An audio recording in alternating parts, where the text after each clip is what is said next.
Want to see their faces lighting up, Ace? You want to see? I want to see. Oh my god, lighting up. Okay, Acers. Okay, John Jones. Here, my camera should show you the XSplit. That's what the camera is there for. It shows you the XSplit. Should show you the XSplit when I turn it on.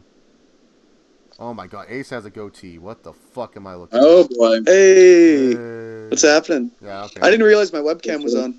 Alright, I didn't realize we're live, buddy. So anyways. We're live. Just search up Chase Oliver, Ace. That's all you have to do, and then you can see the questions. Alright. So anyways, guys, what is up here? Chase here, bringing you another unprofessional live stream to the channel. Today we're going to be having some good old fun wrestling talk, but I couldn't do this alone. So with me, as always, is Running Ross himself, the gold standard 000. Ross, how are you, my friend? I'm doing good. Just got off work like 30 minutes ago, so yeah, not bad. And then we have a return to the YWC. This man has been gone forever, but he's back, baby. We don't know if he's ever going to be back around for much longer, but he's here for not tonight. We have Ace the Wrestling Nut. What is happening? Yeah, it's been a while. It's been a minute. I wonder how much of a view bump I would get if I posted on Twitter. Oh, Ace the Wrestling Nut is doing this. Give it a shot. I don't even think my Twitter, because I changed my Twitter handle since I'm not gonna tag you, dude. I'm just gonna say Ace the Wrestling Nut is back. Oh, well, in that case, yeah, because I think that's probably my more popular. I don't know how much drawing power the name holds anymore, but you never know, man. You never know, man. For a minute, it did. Because, like, I bet you if I said it, like, man, I have Truth Slayer on the stream, everyone would be all like, oh, shit, Truth Slayer. They'd be, I remember Truth Slayer. Yeah. Man, that's going back. Yeah. So, who some of the other, you know, who I thought of the other day was Survivor Series 07. Oh, remember that guy? We were talking about that. We were talking about that. Yeah. So, yes, it was you and I that was talking about it. That's right. Yeah, because, like, we were doing we were going back and looking at all 2007 pay-per-view cards. And we were like... That was fun. That was actually a lot of fun. You fell asleep for it last night, Ross, but that was a lot of fun. Yeah. You woke up, like, very incoherent and... So what is up, Isaac? I don't even remember when I fell asleep. What is up, Blue Knight? What is up, Weston? And what is up, Batman? What is up, JC1986? Just letting you guys know, this is how the stream's going to be. It's going to be a bunch of... Just three dudes having fun talking about wrestling, even in a negative light. So even if you get mad about this... like, at least know that we're having fun doing it, and we will answer questions along the way. So, guys, a lot has happened in wrestling, I guess. Not really. It's been the same shit. But let's just cover some topics real quick. This is not going to be a full review of Raw 212 2018. You see, what I did there was put in the title to get that view bump, brother. It's a great little strategy that you do there to get those views. So, yeah, Raw happened. And honestly, I will say this. I don't know what the fuck that I watched when I was watching this 3-hour show known as Monday Night Raw. Raw needs to go back to 2 hours. Like, I know it's like, oh, it's not valuable for commercials or anything. But man, dude, this 3-hour Raw was the biggest waste of time. It brought nothing to the table. It literally brought nothing to the fucking table. Like, I had to sit through a Seth Rollins list promo with fucking drunk Kurt Angle. I had to see a fatal 5-way that had 2 different winners, and then I didn't know who would be who would be the actual winner in this match. You know, like I had to sit through all this bullshit. It was dumb. You know, the women, they did the usual shit that they normally do, a tag team match, and then I witnessed the most hypocritical, stupid segment of the year when Elias was cutting a wonderful musical performance. Fucking Care Bear comes out with a stupid cello, does a bunch of goofy stuff, says there's only 2 catchphrases that ever gets him over with, "Get these hands and I'm not finished with you." And then all of a sudden, he beats up Elias and everyone's like, oh, this is so funny. But yet if Roman Reigns did this shit, everyone would shit on it. Oh yeah, and I guess Reigns and Sheamus had a match too. Or they did the same thing though with... what do you call it? When a couple months ago when Jordan came out and they didn't like that. So when Jordan was throwing the garbage or whatever at him. Yeah. But no one liked that. It's one of their IWC favorites because he's with the booty princess, Alexa Bliss. So it doesn't matter. So. Yep. Yeah, man. So Raw is trash. I don't know how any of you guys can sit through 3 hours of this show, but you guys have my whole attention, and I want to know how. Just how do you sit through this shit? Because I can't, man. Like I was fast forwarding so much through this show. Like, Ace, when's the last time you actually watched a full episode of Raw? Well, a lot of times what I do is I'll have Raw on, but most of the time I'm on my phone or it's on in the background. Or it's really hard, I find, for me to, for 3 hours, sit there and, you know, watch an entire show nowadays, especially nowadays, you know.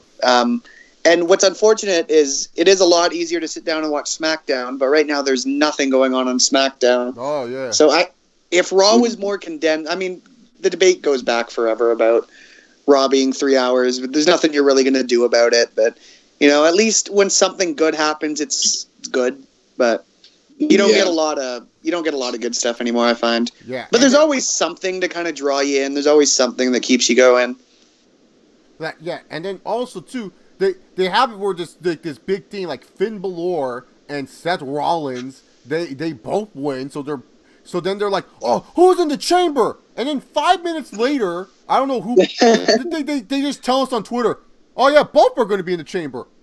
Yeah, by the way. Yeah. Kurt Angle did a Facebook Live, and he's like, well, they're both going to be in the chamber. It's true. It's damn true. Like, why? That's something that Which I don't agree with. I don't like the 7. It did. I mean, I've always been like an aesthetically pleasing even number, 6, 8. Even if they had, 8 guys in there, I'd prefer it to 7. But I really don't like 7. And it doesn't tarnish, obviously, the Elimination Chamber, because, I mean, they had the tag one a couple of years back. But it's just, it's weird. And, I mean, I guess I'm somewhat excited for Elimination Chamber. There's certain things. I forget. I forget a lot of times that there was a tag team Elimination Chamber. Yeah, I just totally forgot about that. Like until recently, obviously not now. I brought it up. What year? What year was that? Was that 2016? Yeah, well, 15. Because that was 15. Because that was the same as the Cena Owens. Oh, okay, yeah. Oh yeah, that was the Cena Owens show. In the middle of the year. That was like that was also the chamber. That was weird too because it was supposed to just be a random house show. Yeah, and that was and that was the chamber match that had fucking the worst IC title match I've ever seen in my life. The one that Ryback won, right? Isn't that the same chamber? Yes, yeah, that was the one where like the pod broke for Henry and he just came out because he was like, "Well, I'm not going to stand in there." that was bad. Both of those chambers were pretty trash. Yeah, but here's the thing: they have it where it's like oh. Yeah, so here's this thing that you could like get looking forward to for the next week is Rollins or Balor in the fucking chamber match, and then they're like, nah, let's just announce that they're both in it on Facebook in 2 minutes. Like, why? Like, why not just like let a week settle? This gives you extra time to build. It's not a lot of hype, but give somewhat of a hype to who's going to be in the chamber. Yeah, but 20 minutes later, it's just. They're both in. Yeah, that way you can kick off Raw. It's Finn Balor and Seth Rollins cutting promos, and that's not really the best of the things in the world. But you can have it where they come out, Seth Rollins goes, I should be in the chamber. And then Finn Balor's like, I think you're mistaken, Seth. I should be on the chamber. No, I should be in the chamber. No, I should be in the chamber. Enough is enough. Now you both won the match, but I feel like the way we settle it is a one-on-one match. Oh, it's true. It's damn true. So there you go. That like fair. It's kind of sad to see Kurt Angle nowadays, isn't it? Like getting off topic for a bit, but it's kind of sad. Like, he's just not what he once was. Rehab, man. That's what rehab does for you. If you guys are enjoying this stream, give this video a big old thumbs up. That's it for Raw. Time to talk about some Smackdown Live. And we zipped through Raw. Feels like 5 minutes. Yeah, we got to zip through the topics. Like, we're not going to spend forever on these topics, Acers. Like, that's true. Like I said, I've been out of the game for a while. I don't know how to keep the people interested. I didn't even know you could live stream on YouTube until very recently too. Because when I used to do it, it was still like Blog Talk Radio, or what was the Blog Talk? Was that what it was? Or Blog TV? Blog Talk Radio was Blog TV. That's it. Okay, yeah. So it's been a while. I've been out for a minute. So. For sure. So SmackDown Live was pretty much like every episode of SmackDown Live. We got our one Cammy segment where they're fucking shit up.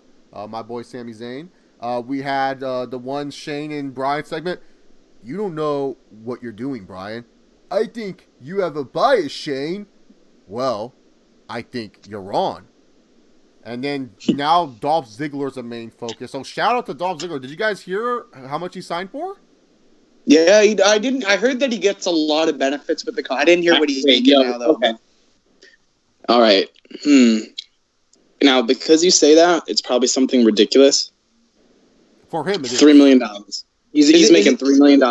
Yeah, I was going to say, is it 7 figures? Yeah, so 2 years, $3 million he signed for. Oh, my God. So he's getting paid $1.5 million a year plus all those benefits. Well, that's pretty dope, though. That's a lot. Whether you're a fan of the guy or not. Yeah.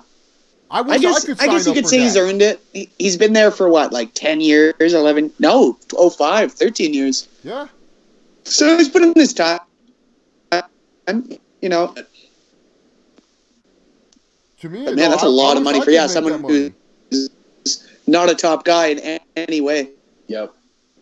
Yeah, man, he's like getting $1.5 million a year to be mediocre. Like you know he's not main eventing anytime soon. Like the fuck, why can't I get that money, man?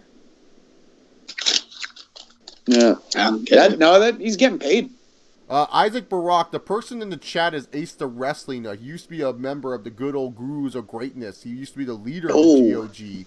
That's stuff. A flashback. Yeah, so he's an old school wrestling. He's one of our best friends. He's one of Ross and I's best friends here on YouTube. So just letting you know that.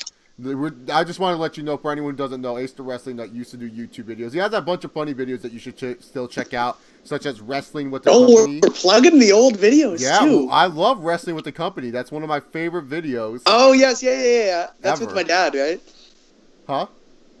That was the one with my dad. Yeah. See, Dad, I told you things are getting better. Yeah. No, he was like, I told you things are getting better. And then Sting won the title the next day and stuff like that. I guess on SmackDown, Ross, you can confirm this because you watched it. There was a pancake eating contest. Oh, yes. What do they do with my boy Shelton Benjamin? Putting him in this storyline? What? Wait, so what happened here, Ross? What? Like, here's the thing, guys. So, I'm gonna be dead honest here. I'm gonna be. Let me be honest with these folks here first, Ross. I'm gonna be dead honest. I watched SmackDown for my boy Sami Zayn because I gotta watch for my boy Sami. I fell asleep. All right, I fell asleep. I literally fell the fuck asleep. Like, I was like sitting there. Last thing I saw was Baron Corbin being like, "You think that's it?" And then Cammy goes to beat him up. And then Ziggler's like, come on! And then I fell asleep. I didn't know what to do. So Ross, they came out and they were having like a pancake eating contest. And then Shelton and Gable come out. And I remember specifically Gable's like, I trained so hard to be in the Olympics. And then I see this. Like, I come here and I see you guys eating pancakes. And then, like, it just goes off into, like a back and forth. And then they just have a match. So. Oh, my God. It was, that whole segment just made me think of Cabin Fever when they go up to this one cabin and there's this little girl out there. And the girl's just like, pancakes. And then she starts doing karate shit and then bites the guy's hand. Acers, you're even chatting in the chat right now. Yeah, you got a whole chat here. Chris is in there. Yeah, the Chris Phoenix. What up, man? It's been a while. What is this now? Pancakes versus waffles? Is this a thing now? I don't know. I prefer waffles, so. I'm actually a pancake fan. I just don't like what the New Days are doing with the pancakes. That's just me. I've always been. I do like pancakes. Pancakes. I don't even know where this came. But over waffles, though, I don't know. You get a good waffle. Like, they switched from cereal to pancakes. Like, clearly there's a breakfast theme going on here. Next time it's gonna be sausage. It is the most important meal of the day. Yeah, if they can get sausages over next, that's I think they're about 18 years too late for those jokes, but they could get eggs, They could have some scrambled or not scrambled. Well, speaking of scrambled, guys, there's a new signee to the WWE. I don't know if you guys know her name. Her name's Ronda Rousey. You guys know who this is? Ronda Rousey? I haven't heard of her personally. I've heard good things. But I'm just kidding. It sounds familiar. Who the fuck is she? To quote Conor McGregor, who the fuck is that guy? Who the fuck is this guy? Who the fuck are you? So, Ronda Rousey, because she's filming a movie, because she's a big-time star and everything like that, she will be making her official signing her contract at WWE Elimination Chamber. Hashtag cringe Ronda is back. She's going to wear the oversized leather jacket, maybe point at the WrestleMania sign way too many times, and maybe cut a really cringy promo, laughing a lot of times, over smiling and saying how she's happy. I don't give a damn about my reputation. We're in the past of a new generation. Don't do what I want to do, and I don't get go through. And I don't get a bad reputation. What do you think? What do you think she's gonna wear for her matches? Obviously, like some Brock Lesnar like sponsor type shit. Yeah, she's gonna wear. I think it'll be fairly similar to the MMA stuff. That's actually interesting. Yeah, do you think she's gonna go in like with the shorts and barefoot, or like just go straight MMA? I don't think they'll do straight MMA. No, because you have to. It'll be inspired. She'll wear gloves. I get, Yeah, well, you have to wear the boots in wrestling to make the noises. You need the kick pads and the boots. So it's like. Hey, Umaga got around it. But he knows how to slap the hips. Like, I don't think Ronda knows how to throw a proper super kick yet. Yeah, I don't think she's got to that part of the performance center yet. Yeah, so yeah, we're gonna have Ronda cut, and Kurt Angle's gonna be in the ring. Ross, do you think Steph McMahon is gonna be in the ring too? Steph McMahon is definitely gonna be in the ring. Oh my god! You know what my favorite part was? Do you remember a couple weeks ago when Braun Strowman was going nuts and breaking everything, and some guy goes up to Kurt? It was Raw 1000. Was it Raw? Anyways, who cares? And somebody goes up to Raw 1000. Kurt. Ace, Raw 1000 was with or not Daniel 1000. Bryan. Sorry, no, 25. Not 1000. Raw 25. Sorry, Raw 25. But when whoever goes up to Kurt and he's like, Kurt, Braun's going to the production cup or the production cup. And he's like, the production truck, that's worth $10 million. Oh, it's true. It's damn true. It's damn true. No, but seriously, like, this promo is going to be probably one of the worst promos. And then it would only make it worse if Stephanie's there and being all like, well, you know guys, that's what's going to happen, I know I'm though. in this ring with Ronda Rousey. It's going to be terrible. She's going to be, like, dancing and putting her arms up, and she's going to make, like, a punk joke, and... Well, if anytime you guys wanted to do a yes chant, now would be the time. She would say that. It's like, I don't know, man. And like someone pointed out the chat, straight shooter, the only reason why they put Ronda Rousey in Elimination Chamber is because WWE had weak ticket sales, so they put Ronda to sell out. I mean, yeah, it's in Vegas. Ronda's known for being a Vegas person. I wonder if Dana White's going to be in the front row, being like, yeah, fucking Ronda Rousey, I'm so fucking happy for her, and shit like that. Mm-hmm. So, yeah, so Ronda Rousey, she's now MMA, she's now WWE. Cringe Ronda's back. We can't wait to see how somebody pointed out, wait, let me say this quick. Somebody pointed out in the chat, JC1986, he goes, Raw 1000 was almost 6 years ago. Holy shit. Yeah. Oh my god. Wow, that's true. What? Oh my, that's terrifying. Punk's already been gone. Punk's been gone 4 years now too. Yep, and holy crap. We're coming up on Smackdown 20th anniversary. Mm-hmm. Right? Yeah, next. That'll be next year. Yep.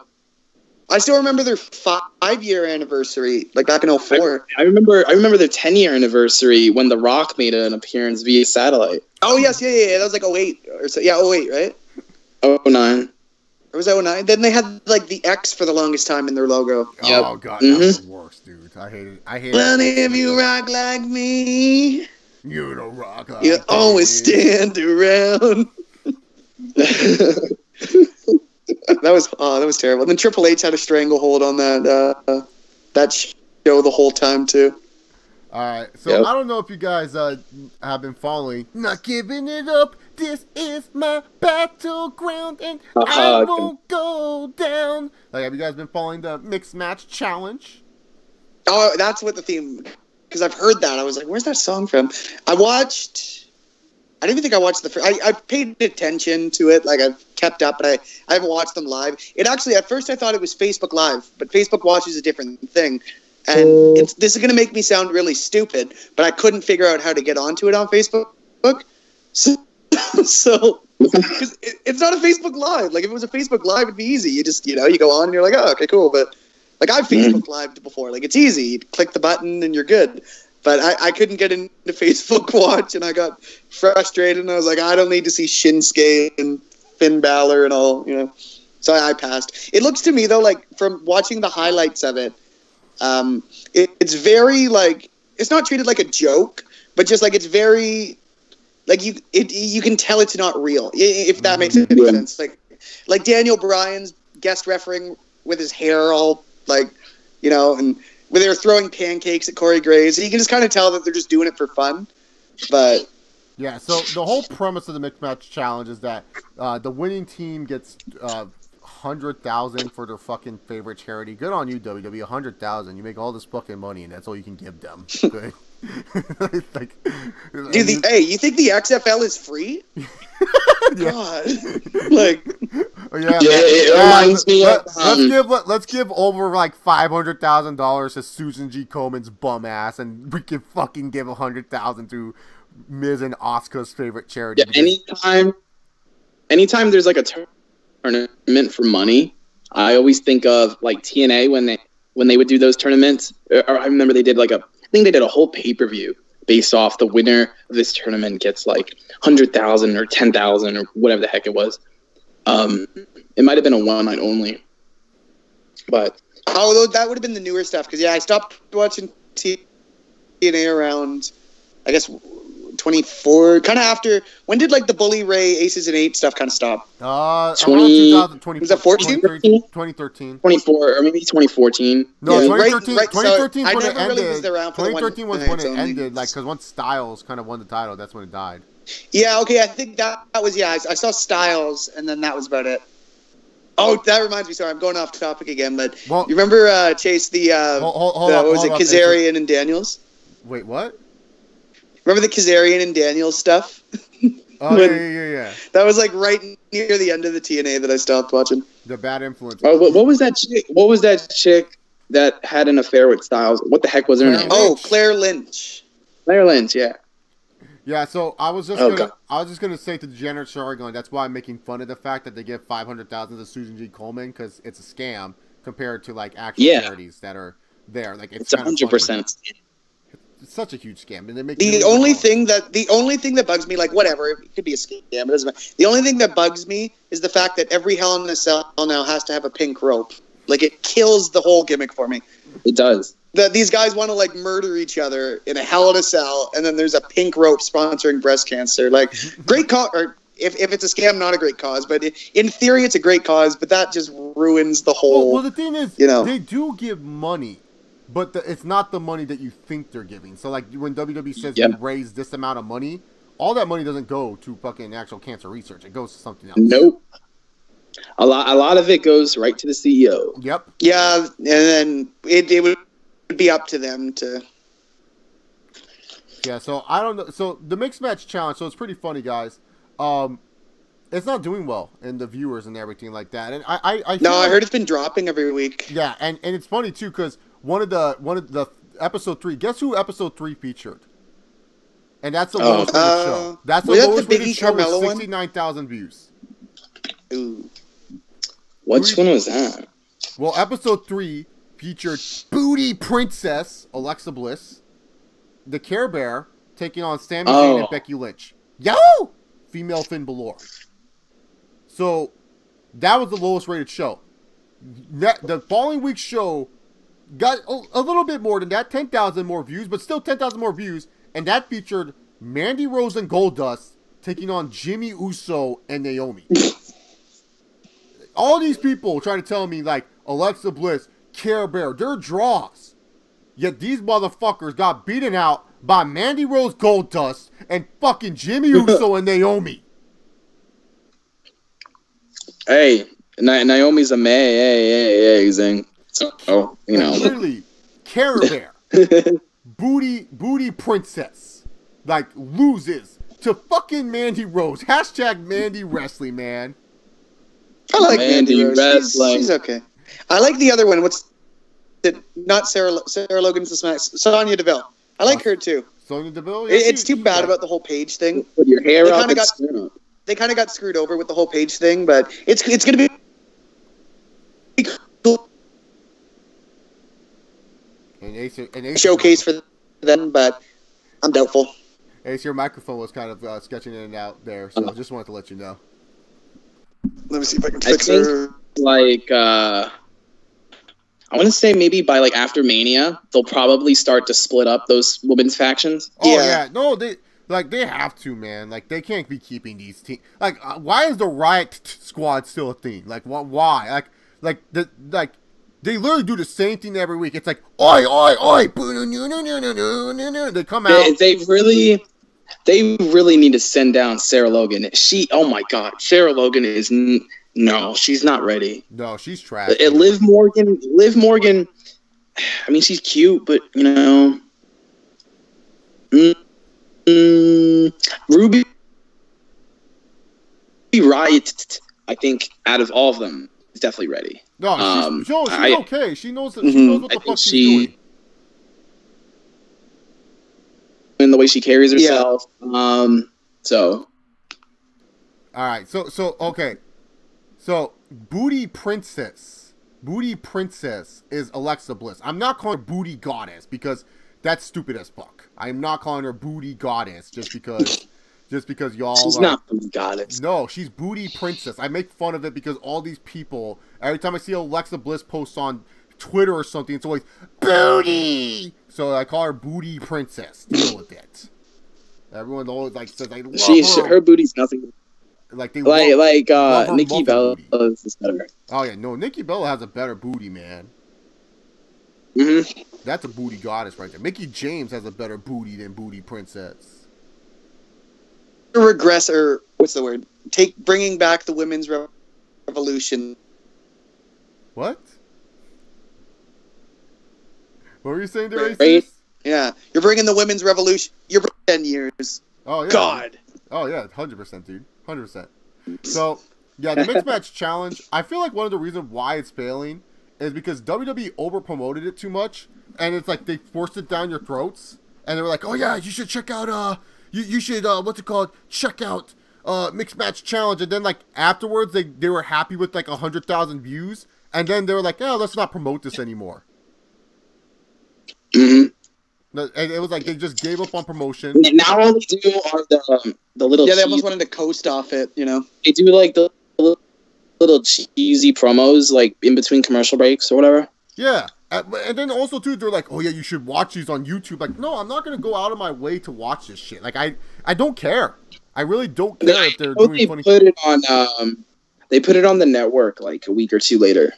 Yeah, and that's another thing. Yeah, too. People outside of the U.S. can't watch this, or outside of North America, I should say, can't watch this live. Like, they're literally like they don't know what to do. Yeah, like I said, I have no idea how to get on Facebook Watch myself. Yeah, so it's I tried. I'm sorry, I tried. Oh, is it in Canada too? Is it just the States? It's not in Canada. Oh, okay, so that's why. Because I was trying to figure it out, and that must be it. That makes sense. Yeah. Yep. So that's another reason why. So it's like, and that's the thing too. Only WWE, man. They would be the ones, man. Oh yeah, we're bringing something new to the table. Let's put it on Facebook. Who the fuck uses Facebook anymore, man? Like, seriously. Can we not get an Instagram live stream? Yeah, no. Here's the thing. The kids are using nowadays. I'm hip with the kids. Yeah, no. See, it's like. Oh yeah, man. It's like, oh, let's put it on Facebook. Dude, I bet you if WWE got sponsored by Nintendo, they'd be like, yeah, we'll make a new game for the Game Boy Color or some shit like that. Like, that's how behind they are, man. They or even do a YouTube, because that's what they do with the pre-shows. Even do a YouTube live stream. They should do it on They should do it on Twitch. Like the Impact Wrestling has a live stream there. Man, that's is that what they're using now? Yeah. Impact Wrestling has a 24/7 live stream on Twitch. I'm not gonna lie. I did see they came out with their own like WWE Network, the Wrestling or whatever it is. And I'm almost tempted to get it just for the old, I almost said Nitros, but the old Impacts. The old Nitros. They feel like the old Nitros. It's the same thing, you know. They feel like because some of that stuff was good, man. Like 07 Impact. Oh, that was great. So anyways, moving on to the next topic. Oh, shucky ducky, quack, quack. Booker T and Corey Graves worked the wrestling world for a week just so people could listen to one little short interview on Booker T's Cheap Heat podcast. If you guys don't know what happened, Booker T said that he would beat Corey Graves on the street, and that if Corey Graves was ever in Starbucks, he would give him a real macchiato, bitch.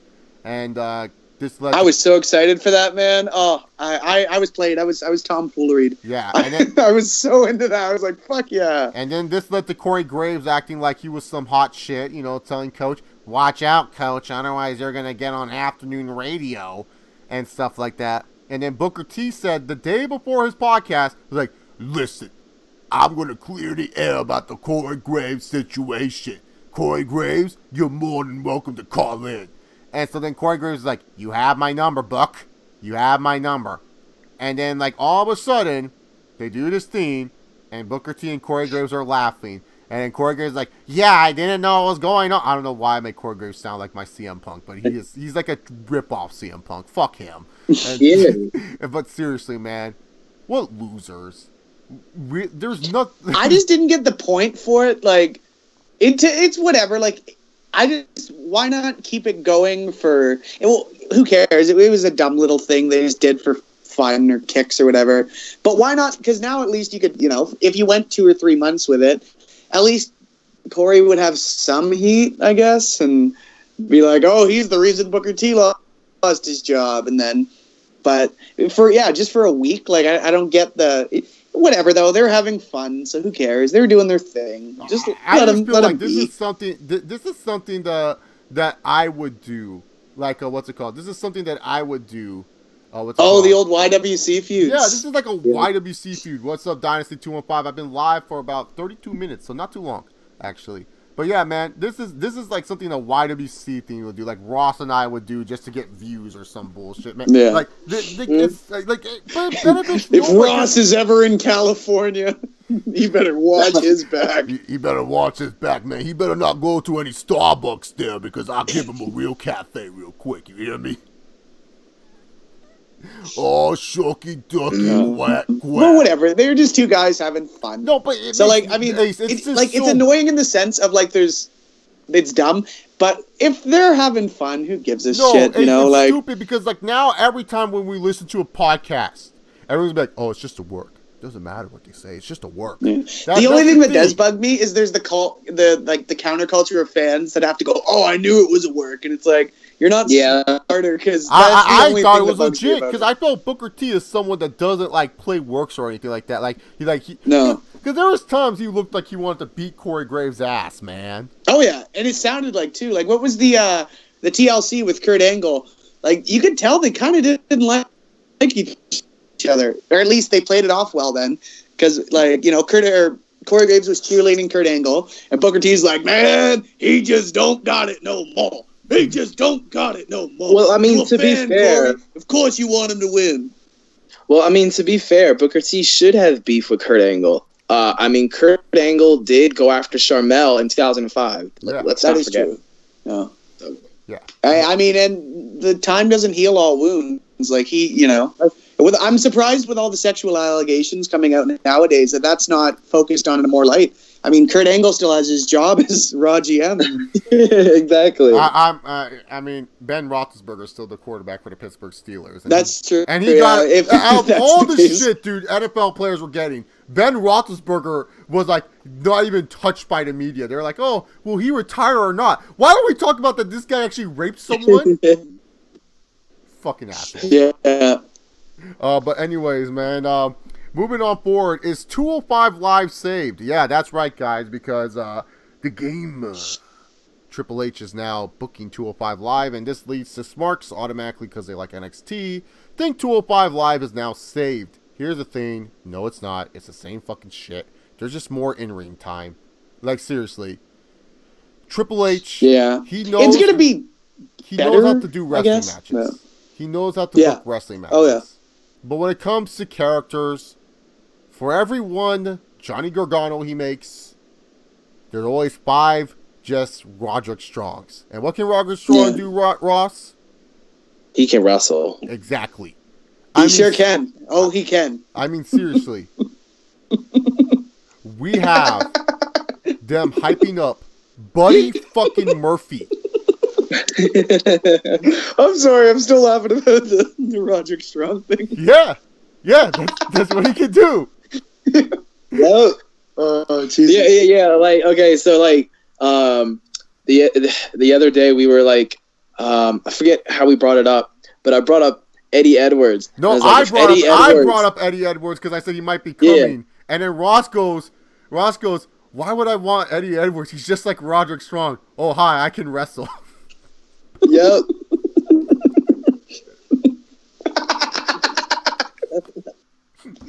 Oh, God. That's all Roderick Strong can do. He's like, so for every one Johnny Gargano or one, Sami Zayn, there's 5 Roderick Strongs that he makes. And that's what this is. It's just a bunch of guys who can wrestle. And yes, granted, I feel like the cruiserweights should get a better opportunity. But here's the thing. Yeah. Jack Gallagher. No one's not wanting that to happen. Yeah. Jack Gallagher wrestles in suits. That's cool. And then here's Rockstar Spud, Drake Maverick, whatever the fuck his dumb dick name is, comes and goes, here's the thing, Jack. That's a nice suit you got there. But the thing is, that's not proper wrestling attire. I'm like, no. That is proper wrestling attire, you cunt. Don't fucking change this. And then Buddy fucking Murphy is getting hype. What a boring name. What Buddy Murphy name. If Roderick Strong can wrestle, like Buddy Murphy has a name. Like, that's a name. Oh, Jesus. Hey, that was probably super funny for you that Roderick Strong can wrestle. To me, that's the line. I mean, we might touch on other stuff later. I'm sure we touched on a lot, but that's the line of the night for me right now. It is. That's good to know, Blue Knight, that I sound like Dana fucking White. You motherfucker. Why don't you fucking step in the cage and actually fucking fight for once? You piece of shit. That's like Dana. Oh, was it Dana White? Those videos you used to, where it was like the guy would impersonate Dana White? Oh, yeah, like, we're actually promoting it on the moon. Too busy doing UFC Mogadishu and stuff like that. Oh, those were classic. What about Davey Richards? Davey Richards is a terrible doctor. How about that? Fuck Davey Richards. Going back to 205 for a second, I don't think there's a quick fix for it. I think they've got a hole to dig themselves out of. They're moving in the right direction, but it's, I think it's almost been too damaged from the start. Yeah. They may get a little more viewers now, but yeah. And, it's whatever. It's no one's really, unfortunately, the Cruiserweight division started off great with the Cruiserweight Classic, and everyone was super hyped to see them on Raw, and then just kind of fell off, and it never really recovered. And it's honestly, it's been plagued for a while. There's been different things that have screwed them over, but I mean, look at back and when it first started. Tajiri was supposed to be there, and then he break his nose, or what did he broke something. And they had all this hype around it, and everything just seems to squander. Unfortunately, even with the Enzo stuff now. Well, also everything just kind of they fuck up on. Aries, and they had all that hype on Tozawa coming in. Yeah, and they ruined that too with the Raw, because he won on Raw and he lost it at SummerSlam or Great Balls of Fire or something like that. Yeah, something like that. But also too, man, Kenta, aka Hideo Itami. This motherfucker was supposed to be the next big thing, and he loses to our favorite wrestler, Roderick Strong. I love Roderick Strong now. Oh my god, he's my new favorite. Actually, I'm not gonna lie. My new favorite. That's awesome. Yeah, he can wrestle. So he reminds me of one of those guys too. He's just gonna be in NXT. Like maybe he'll do 205 for a bit, but he's just like for the longest time, like before Mojo got called up, he reminds me of like a spot that Mojo was in. Much better wrestler than Mojo Rawley, obviously, but just he's an NXT guy, like a Cassius Ohno, Chris Hero kind of thing. I don't know if Leo Rush will ever debut on the main roster, Xander. He's kind of still in hot water for a stupid tweet. Fuck Emma. I thought that was funny. You know what? Fuck that. I got mad at that. He was just having fun. He's just a kid. Let him play. Yeah. Whatever. You know, with Roderick Strong, they should have him do like the "Hi, I'm Dolph Ziggler." And just be like, "Hey, I can wrestle." And just stick his hand. I want to see like the I want to see the Lance Storm stuff with him. Or that shitty song that fucking Bischoff, or not Bischoff, Austin gave him. Tonight we're gonna party away. I want to see some personality from you, kid. Oh yeah, Lance Storm's dancing gimmick. Yeah, that was great. Boring. He can wrestle. Yeah, Lance Storm can wrestle. So can Roderick Strong. If I could be serious for that line won it over for me though, because it was about him being boring. Like there's every other time he's just like laid back out. He's like, if I could be serious for a minute. All right. So other wrestling news that happened. Will Ospreay is going to fight Okada for the IWGP Okada title, and we all know Okada's going to win. So who gives a fuck? I don't watch a lot of New Japan. Laugh out loud, Okada wins. Yeah, LOL, Okada wins. The Bullet Club have the bunny now, part of the Bullet Club. They have the bear that says... Wait, the bunny that was the Adam Rose bunny? Well, it's a bear. It's a goofy bear, and ROH fans love this, and yet they're the same people that hated the bunny.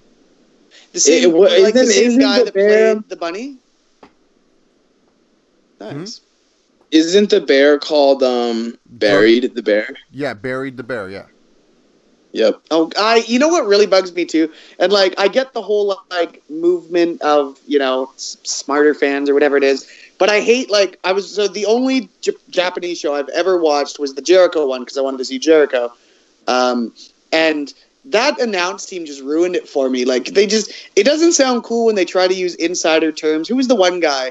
He was like, I think the Young Bucks, I was watching, it was the first match. He's like, I think the Young Bucks are going to bury these guys. It's like, dude, I was like, dude, shut the fuck up. Like, it's not funny. It's not, you know, you're not giving us a nod. Like, it just sounds dumb. It makes it look fake. It makes it look fake. Callis or like Kevin Kelly or it was one of them.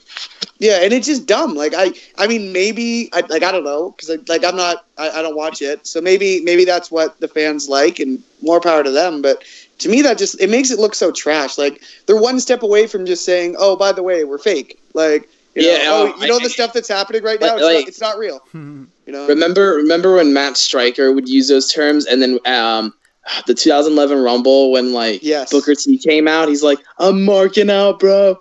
I'm like, oh my god. And then he's saying dumb things like, oh, you know, Omega's a mark or whatever. And it's like, dude, like, this sounds dumb, you know? Yeah. Their commentary I should have watched on the Japanese commentary feed because the commentary I did not like it. I was not a fan. And like, what was the one? I heard apparently one of the Young Bucks finishers now is the Meltzer driver, and it's like, come on. Yeah, no, they've had that for a year or two now. It just sounds stupid to me. Just say it's fake then. Just say it's fake. Like, and then they have Indie Taker. Indie Taker is basically just like usually I think it's Nick Jackson just does a flip off the top rope and helps an assisted tombstone. See, I don't get the humor of that. Like, there's certain ways to break the fourth wall. That to me, that's not one of them. You know, it comes off as bad to me. I don't like it. I mean, I could be wrong. You know, everyone could enjoy it, but to me, it's not my forte. CPZ says, in their defense, all Americans who watch New Japan Wrestling are marks. Well, I guess I'm a mark then, because I watch New Japan. What are my thoughts? I can't get into it. I try, but... All right, guys. So just letting you guys know that we're done with all the topics. It's time to do Q&A. So go fucking crazy. Ask any questions. They don't have to be pro wrestling related. Because we all know. Oh, this is fun. Rated RK Edge says New Japan is for faggots. Well, I like some New Japan. Like, I like Okada. He's a great wrestler. So. Well, you know, one thing I'll say, it's 2018. You know, that's a bad word nowadays. So let's use nicer words. Yeah. Hashtag New Japan is for idiots. Hashtag politically correct stream. PC stream. Oh God, is that my new gimmick? Is that my new character? I'm just fucking #PCA. I'm just very politically correct. Mm-hmm. Come on, guys. Do we have to talk about Alexa Bliss's like ass? Let's talk about her work rate. Get by the PC principal from South Park and shit. Oh, actually, I loved that season. I guess, yeah, now we can talk about anything. I loved that season. Everyone kept telling me, like, dude, you got to watch it. I streamed it on, was it Crave or whatever? So good. So, like, I like PC Principal. It was funny as hell. You trying to say that a woman can't do a man's job? My favorite part was when they were at the frat house, and he goes up in the morning. He's like, all right, guys, I need your consent forms from last night. Everyone, I need your consent forms. Isaac Barak wants to know, what are your thoughts on Josh Barnett's commentary in New Japan? It's all right. It's nothing special. He just kind of mumbles a lot to me, so I don't really care. It's better than Colt Cabana's ROH commentary. Oh, actually, let me... Oh, you finish that. I'll go to the next one afterwards. I was going to say, Ace, are you ready for Roy Halladay's number to be retired? That's what I was going to bring up. Yeah, I think that's really cool. I kind of, I was thinking to myself, like, I don't know if Philly's going to do something too. For those who don't watch baseball, Roy Halladay, I don't know if anyone heard, but he passed away in the helicopter accident. He was only, I think, 40 or 42, so really young. He was retired by now.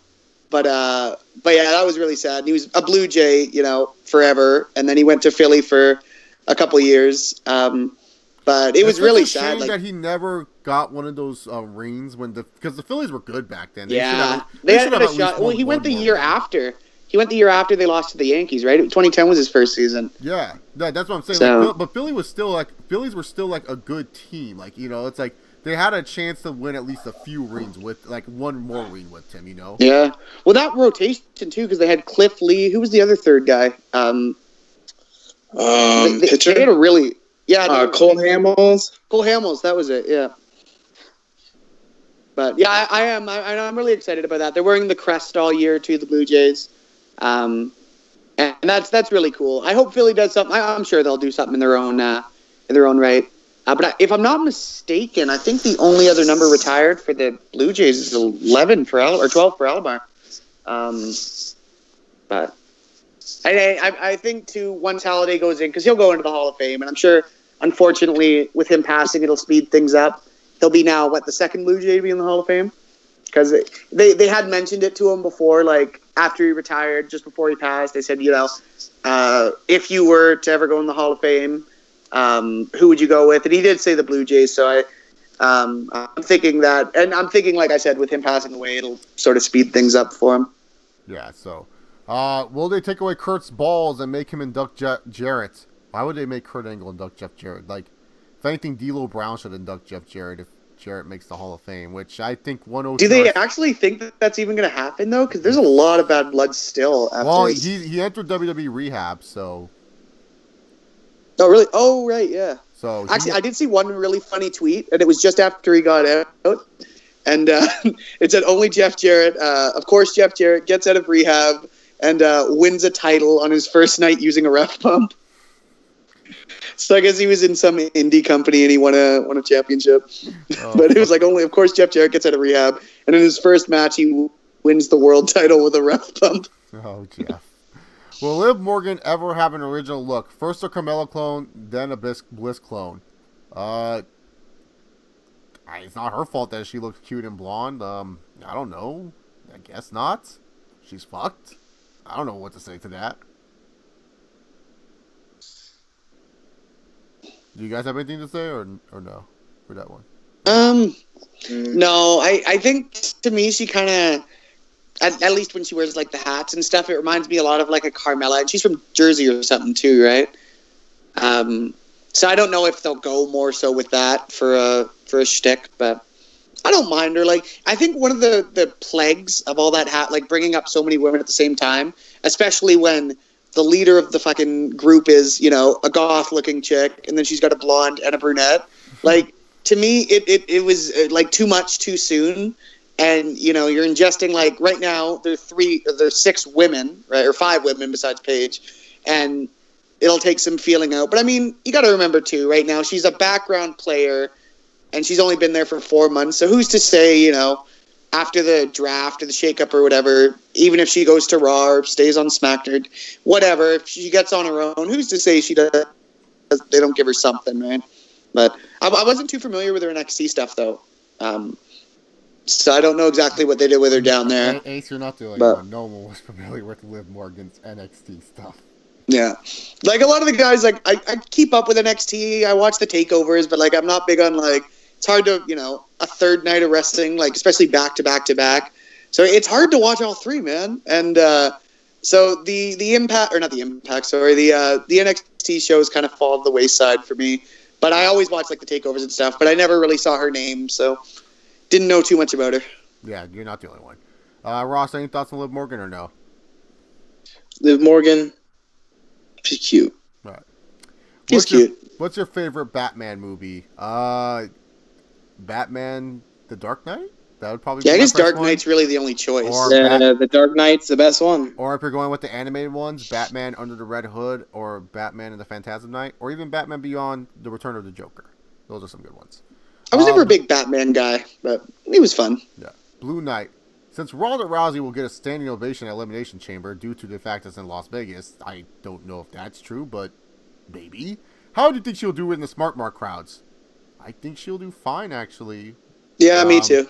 She did well in Philadelphia. Unless she buries Asuka, I think she's fine. Yeah, I think she's good too. Especially, like, I think her first match will kind of, like, show whether the fans will shit on her or, like, embrace her. Because if she comes out there and just whips ass, because as much as people want to talk about, how, wrestling's evolved and you can't just, you need to be able to work a good 20-minute match. A guy like Goldberg comes back and he's so explosive and everyone kind of gets behind that hype again. That's why I think she'll do fine. Like, I don't think the Smart Mark crowds are really going to hate Rousey. Like, no, me either. I think it's just how she's booked. And if she's booked like shit, then yeah, they're going to hate her.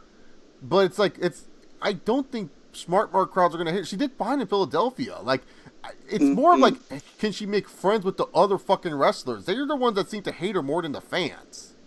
Well, yeah, because Nikki Bella said something on Twitter, Nia Jax said something on Twitter. Like, I feel fans are just indifferent towards Rousey. Like, they're just like, okay. Like, some people are really excited about it. Some people are just like, I don't give a shit. Like, it's just like, I think she'll be good in, like, short, like, interval. Like, for the first little bit, I think they've got to just book her to dominate, right? And just destroy everyone. But I mean, eventually, obviously, that works into a storyline, and, she starts working a longer match with, like a Flair or something like that. But for now, I think, keep her against the smaller guys, just have her whip ass. She can kick Stephanie's ass at Mania if that's the route they're going, Do you think they call up Shayna Baszler soon and align her with Ronda Rousey? There's an argument to be made for that. Well, it depends on Shayna where she's at in NXT. I've actually, like, for what I've seen of her, she's actually been pretty impressive. Because, like, I feel really like like Shayna that Baszler's in a Ember good match. storyline. They're not going to bring her up just so that way she can be Honda Housey's little bitch girl. Mm-hmm. So, all right. By the way, where's Josh Barnett in the UFC? I only heard about potentially doping scandal, and that's it. He's nowhere. He's literally, like, gone, Isaac Barak. Do you think Smackdown is the worst WWE show of 2018? No, there's a show called NXT. It airs free. And then also, I think Main Event still. No, NXT isn't that bad. Yo, NXT's good. I can't stand a lot of the stuff NXT does. There's a lot of flaws. You need to watch the shows that I was at. I do watch them. I just think there's a lot of flaws. I think Triple H. The end of February to mid-March, those shows are pretty dope. Well, we'll have to wait and see what they do with them TV wise. Live wise, NXT's better, but TV wise, it's always hit or miss. But I will say, 205 Live still exists. Main Event still exists. Mixed Match Challenges thing. Like, SmackDown, if you're talking about the main shows, then yeah, SmackDown I think is worse than Raw. But I think Raw is worse than SmackDown. I can't. Oh, right now? No, I'd say SmackDown's worse than Raw. SmackDown's stuck at this point in in time, the at same least. time loop as, like, it's like if you watched it in January, it's like the same thing. It's like there's nothing different. Like, if you stop watching SmackDown from October to now, the only thing you missed is that Shinsuke won the Rumble. That's it.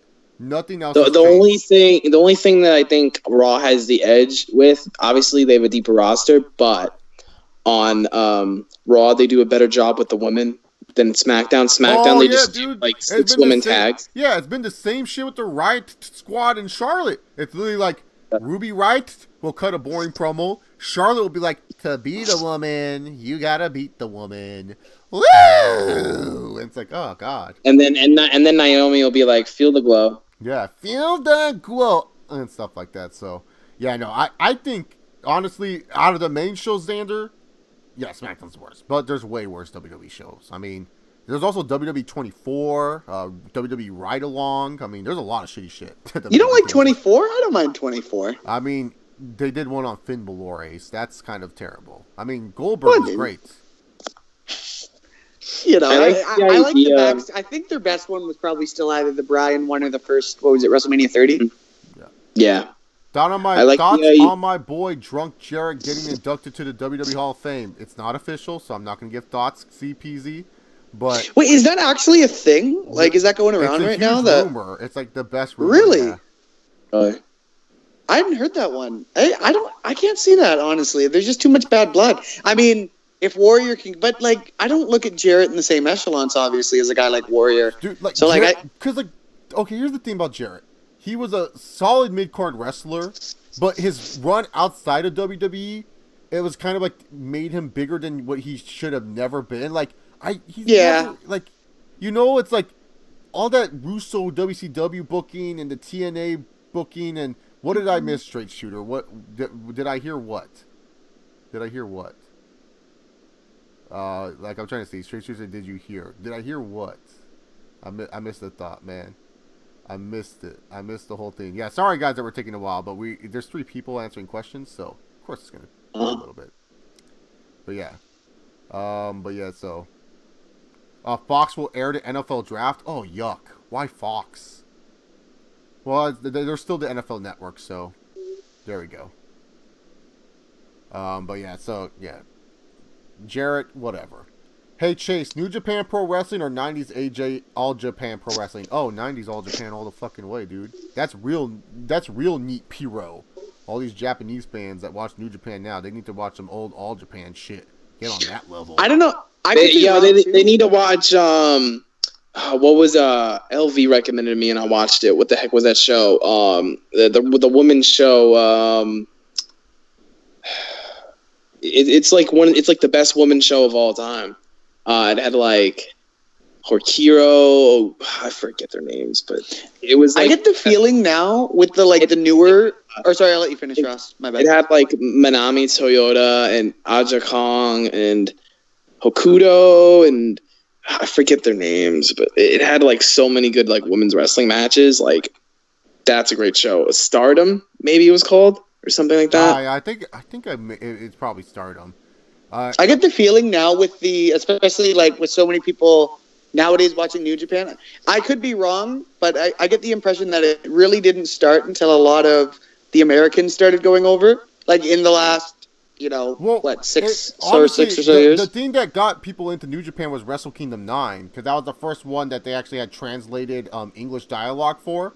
So JR was doing commentary and stuff like that, and then it was like. Because it was JR and Striker, right? It was JR and Striker, and then like on that card was Okada versus Tanahashi, which was one of my favorite Tanahashi promos where he buries Okada. And obviously not that it was big before, like because obviously it's been a powerhouse for a while, but it just feels like in the last so many years that it's really started to blow up, and I can't help but think it's because of a lot of the familiar faces going over. You know what I mean? Yeah. Oh, yeah. No. Yeah. Because like AJ Styles and then Jericho obviously helped. And I think it was maybe it was a Dream Slam.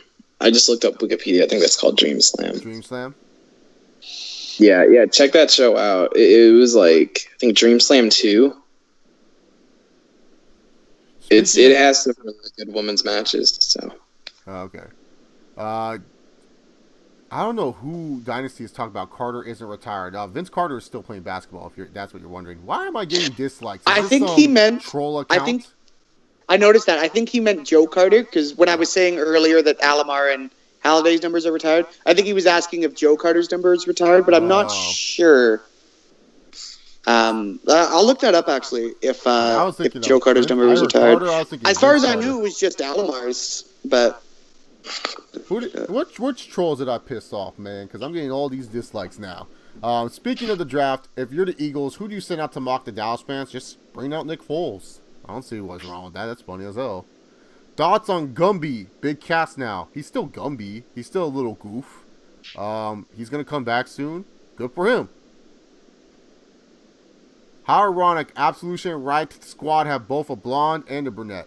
Yep. It was pretty much the same thing, man. It's like the same faction. Well, that's what I meant. They literally carbon copied it, so. Road Doc and Ducks Jeff Jarrett. Oh, I guess you could do that.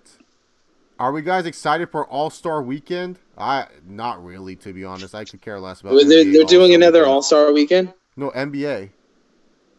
Oh, I'm thinking PWG.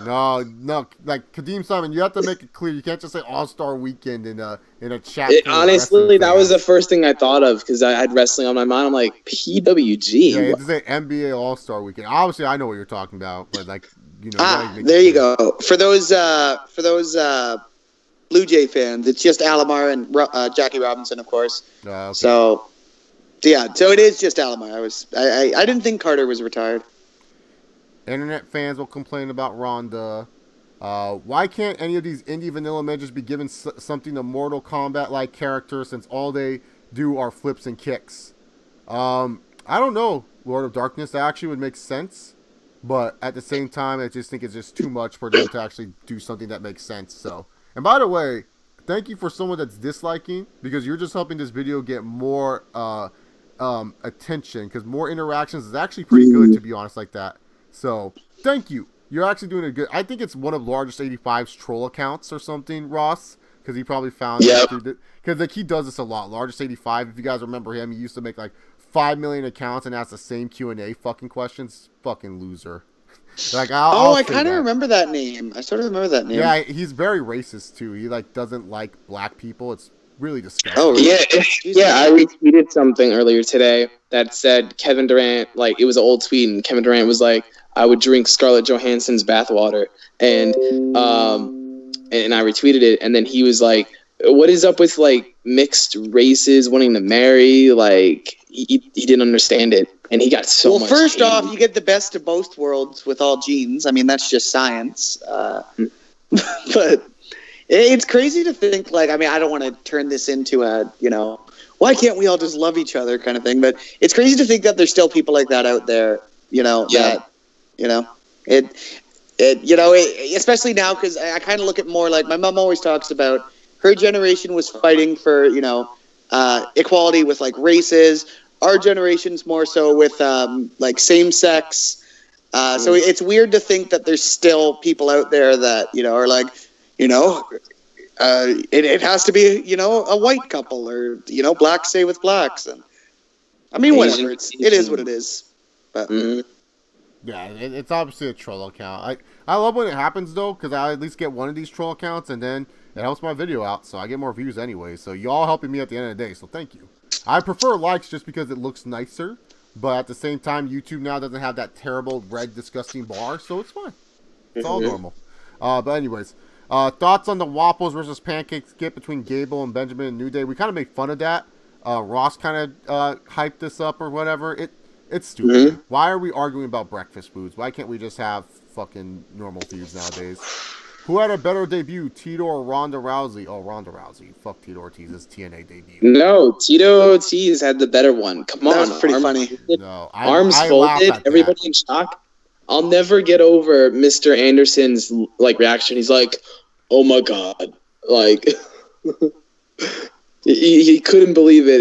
It's like he pretended to be like this was like the most shocking thing ever. Like,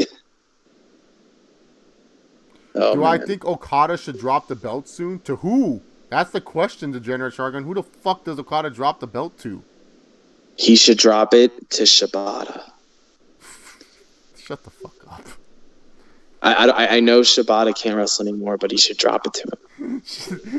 Just have Shibata come back with the headbutts and everything. Yep. That's the same title that Brock Lesnar had. Yeah, I don't know who could. Like, honestly, that's the problem, man. They haven't built anyone up to take the belt from Okada. That's a really big conundrum. The one thing I do remember, like, hearing from last year was, like, so I did one, because everyone was hyping up the Okada Omega matches. So I did watch those. And from my gathering, which, like I said, is completely uninformed because I don't know a lot of the guys, but I think that was the chance to drop it to someone with Omega. But yeah, so day 605 right now. I can't remember. I lost count. Which fans are more smarky, ECW fans or our current New Japan Pro Wrestling fans? Oh, that's a good question, actually. Man, that's so hard. I would say current New Japan fans are kind of worse than ECW fans. Actually, a little off topic, but one question that stumped me, and I want to hear your guys' thoughts too. Say in the comments, and let me hear, Chase, you and Ross as well. Triple H, is he an Attitude Era guy, or is he a Ruthless Aggression guy? Ruthless Aggression. That was my answer, Ruthless Aggression. That was my answer. Because there is a valid argument for both. There is. But every time I think of Triple H, I just think of his reign of terror. Like that's instantly what first pops in my brain. And then after that, I think of like D-Generation X. Mm-hmm. But it's cool because it's up for debate at least. Because there are arguments to be made. Like, cause that DX stuff was pretty big. You know, I'm sure the older fans will say Attitude Era, but. For me at least, it was. Can we actually answer the fucking question and not go into other questions, Ace? I'm sorry. Like I said, I've been out of the game for a while. You were right. It was 605 plus for Okada. Yeah, 605 plus. All right, cool. I know my favorite wrestlers. I'm a Okada fan. Fuck you. Current New Japan. I think current New Japan fans are worse than ECW fans. Here's the reason why. ECW fans, they kind of helped WWF. Like, in a way. Yep. You know what I'm saying? What are New Japan fans doing that is helping WWE today? Like, it's not like New Japan helps WWE. ECW helped WWF. New Japan is not helping WWE. Yep. Do you see Seth Rollins versus Angle now that Jordan's out? Do you want to see that match, CPZ? Because I don't. I don't want to see Seth Rollins. I don't think you can put Angle in a one-on-one right now. It's sad, but... I'd be okay with it. Like, it'd be a match. They'd have a match, but I just don't want to see Seth Rollins have some like meaningless random match after facing Triple H at WrestleMania last year. Yeah, it is kind of a fall from grace. There's a small rumor that WWE will end the brand split after WrestleMania and go back to joining Raw and SmackDown Connected pay-per-views. From what I've heard they're just going to do Connected pay-per-views again. Same. So, it is what it is. All Japan's women's wrestling. Oh, I must have mixed up. I thought you were talking about All Japan Wrestling. Like, I thought you were talking about the old '90s Japan Wrestling. My bad. They've already invested too much time into the Universal title. They're not going to just end the brand split. Yeah, I think they're just going to go back to joint pay-per-views because they have too many pay-per-views and stuff like that. Yeah, I think there's too many guys too. Oh yeah, that's true. Like, I think it'd be hard because. There's obviously pros and cons, but a guy like AJ Styles might not be able to flourish in a single branded WWE. Will New Japan ever be on the same level as WWE? Not worldwide, but in their country, then yeah. What MLB? I'd agree with that. What MLB team do you see JD Martinez going to? Blue Jays. I have no idea. I haven't heard anything. Who needs him the most? Honestly, the Indians could really use him. I was honestly thinking of the Indians. Like, that's the only team I could really think of that, like, because the Indians are literally, like, one or two pieces away from, like, going back to the World Series. Yeah, it's still crazy that, because the Astros and the Yankees both upgraded, and the Indians kind of downgraded because they lost Carlos Santana to the Phillies. That's a huge loss too. What other team? I mean, National League. I don't think Martinez would be great in the National League. Nah, because his defense. I think it's gonna be the only team that you could go to that he would help is the Nationals, but Nationals are like, he could go. Is there a spot in the outfield in Baltimore? Maybe he could go to the Orioles. Honestly, other than Granderson, there still is a hole for Batista being gone, Mm-hmm. Yeah, I mean, he could go to Baltimore. I mean, No, maybe. Yeah, I don't know. He could go to the Rangers. No, that's where all the old players die, man. Fuck that. Like, I want JD Martinez to actually do shit at least. I mean, he's still a good name in baseball. Yeah. Oh man. Because there's so many AL teams that could use, but a lot of teams that could use him also wasted all their fucking money too. Like, they don't have money for it. The White Sox, I don't know if they have any money. White Sox? Yeah. I think they do.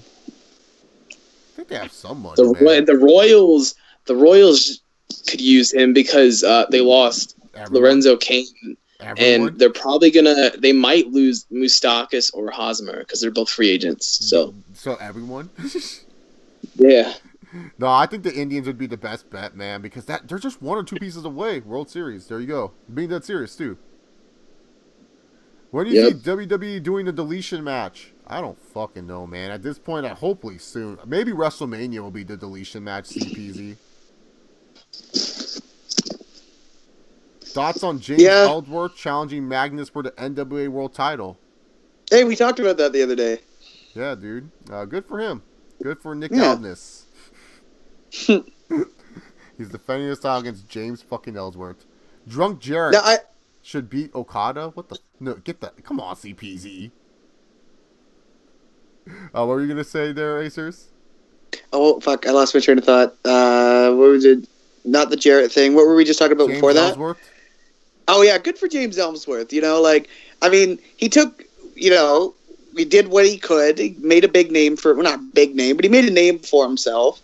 And he's got some indie dates afterwards. So, you know, good for him. I'm happy for the kid. Christian won. So, Dynasty asks Omega or Jericho. Jericho. I don't think everyone's Jericho, right? Jericho. Yeah, Jericho. Okada should drop the belt to Naito. Way too late on that train, JC. Way too late on that shit. JD Martinez to Boston. I heard he wasn't gonna go to Boston because like he would have already gone if he was gonna sign there. Yeah, I don't think he's gonna go there. And you think Boston, you know, would have picked up a guy like that already? You know. Yep. Well, if any of you be watching Black Panther this weekend, any of you guys watching the newest Marvel movie? I'm probably gonna see it on Saturday. Yeah, I'm probably gonna see it sometime this weekend for sure too. Maybe tomorrow night too, if my mom wants to go to the late showing. Well, is Cena Ruthless Aggression era guy or a PG era guy? So Cena Ruthless. Oh, that's another good one. Ooh, he's a PG era guy. I think you got to say PG too. And I was there for both. Honestly, I give Cena the Ruthless Aggression era. I think he's more of a Ruthless Aggression era guy. Yeah. Ooh, that's a tough. But who would you put as the PG guy? That's even better than my Triple H. Who said that question? That was a good question. Degenerate Shargun. He always asks good questions. That's a good one. What would Jericho be then? Jericho's attitude era for sure. He's an attitude era dude. Because Jericho, I'd have to say so too.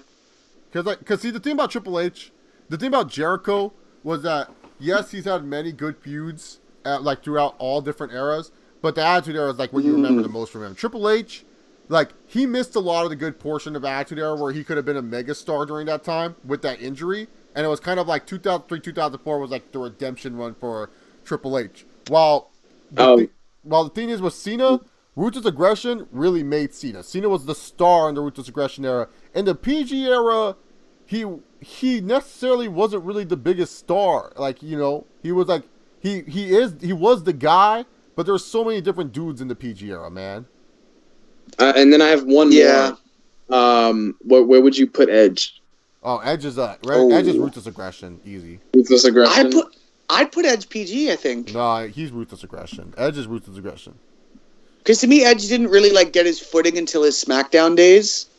Like, obviously, he was still a big name all throughout, but he really sunk into his role once he. The first time, 07, you still consider 07 Ruthless Aggression, though. Yeah. The first matches that Edge had that were solo was when he faced Eddie Guerrero. Yeah. Yeah, I'd put Edge as a ruthless aggression. Actually, you're right. You've convinced me. Because like PG era guys, I think of PG era guys like Daniel Bryan, CM Punk, and stuff like that. Like, ruthless aggression guy. Like to me, it depends on where your height was. Like when you build up your height. Because like Triple H, like he was like a Attitude Era dude, but at the same time, it's like he gets like mentioned like later than everyone else in the Attitude Era. Like people say Taker, Mankind, and stuff like that. Like the Rocks, the Austins. Yeah, Triple H is like he's a ruthless aggression era guy. Cena's a ruthless aggression era guy. Batista, ruthless aggression. Edge, ruthless aggression. Orton you can make the argument he's a PG era guy. Oh, and not a ruthless aggression guy. I think you got it because Orton really hit his peak in the PG. I'm gonna say Orton's PG. Yeah. Where would you put Undertaker? Undertaker's an Attitude Era. He got a lot to go off. I'd say Attitude Era too.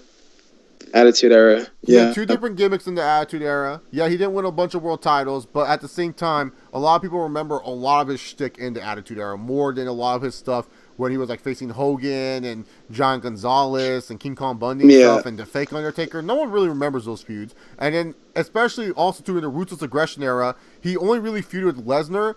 And then in the PG era, he pretty much like feuded with Edge and Batista for the most part. And then he would win random world titles and drop them in 2 weeks because of injuries. So it was like, he's not really he's PG era guy, And then he also just came back to fight once every WrestleMania. So yeah, I would say Undertaker is more of an Attitude Era guy. Two different gimmicks, whether you like the biker gimmick or not, it doesn't matter. Two different gimmicks. So there we go. Let's see. We're so behind on the questions. I do apologize, guys. Seattle or Angels for JD Martinez? I don't know if the Angels could afford him. No, Angels can't afford him, and then plus they got Kevin Maiton eventually from the Braves, because the Braves GM did some illegal shit, and the Braves just got Justin Upton, Mike Trout. Like they don't have enough cap for JD Martinez. Yeah, and then also too, like man, does Seattle really want to give another huge contract for no fucking reason? Yeah, the Mariners. I don't think they could afford it either. No. I believe they just got someone. Not like huge, but they got like a piece for their offense. Let me look this up. Mariners off-season moves. Who did they get? Did they get anyone good? I'm looking. I just Googled it. I don't think apparently there's something crazy going on with this Warriors and Trailblazers game. I don't really care. Yeah, I just got an update on my phone. It said Durant got his first 50-point game since 2014. Oh, well. Good for Kevin Durant. Oh, Ross, I'm looking through the comments right now. Ross, this will be a good question for you. Now that pitchers know Aaron Judge's weakness, which is breaking pitches, will he be the reason why the Yankees don't do much in 2018? I don't know. I still think he'll. No, because he's going to do fine. I don't think he's going to hit 50. What he had, 51 or 52 home runs. No. I don't think he's going to have anything like that. He's still going to get. I think he's going to get 30 home runs still next season. I think he'll still get like 35, 40. But he may have more RBIs because that lineup's just going to get on base all the time. Like the thing with that lineup is. But Ross, you were kind of cutting out for a minute, so no one heard what you said. Bat, like third or fourth. He's likely to bat third or fourth.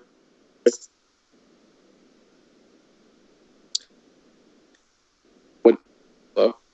Chase? Ross, you're cutting out, so no one really heard what you were saying. Do you hear me now? A little bit. Little. Bitch, shit. Now we hear you. Now we hear you. Now? Yeah. Like, you can throw balls to Judge and everything, but that lineup's so deep, he'll just take the walk. He proved it last year. He'll just talk, and then the guy behind him will just drive them in. So it doesn't matter. Like, I think Judge is going to strike out a lot less this year because he realizes the whole team doesn't revolve around him. Because that lineup is so deep. Yeah. Because last season that was kind of his Last year it felt like he had to do all the work. Now clearly he doesn't have to. Mm-hmm. Yeah, so let's see. What other questions? We'll answer a few more questions, and then what's it called?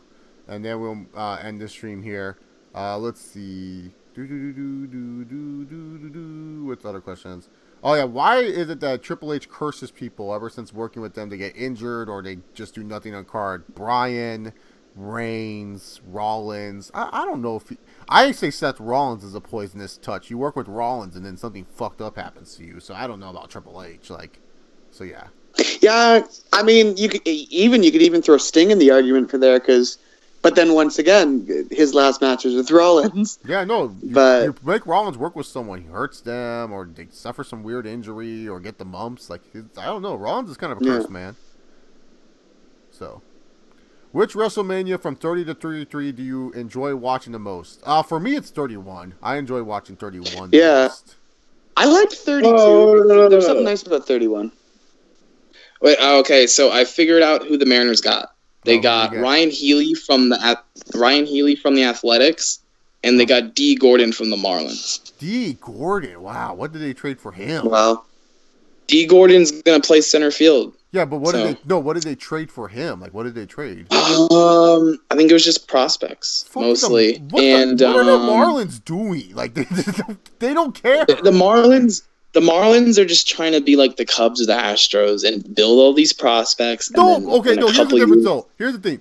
The Cubs and the Astros kept their prospects. The Marlins have prospects. They traded them all away. They had Giancarlo Stanton. They had D. Gordon. They had all these players. They had lineup. Yelich. They had Ozuna, and they gave them all away. They give them away. That's like the Cubs. They're like, oh, Rizzo, yeah, he was okay for 2 seasons. Let's just trade him. Oh, Chris Bryant, yeah, he was Rookie of the Year. Trade him. That's what the Marlins do.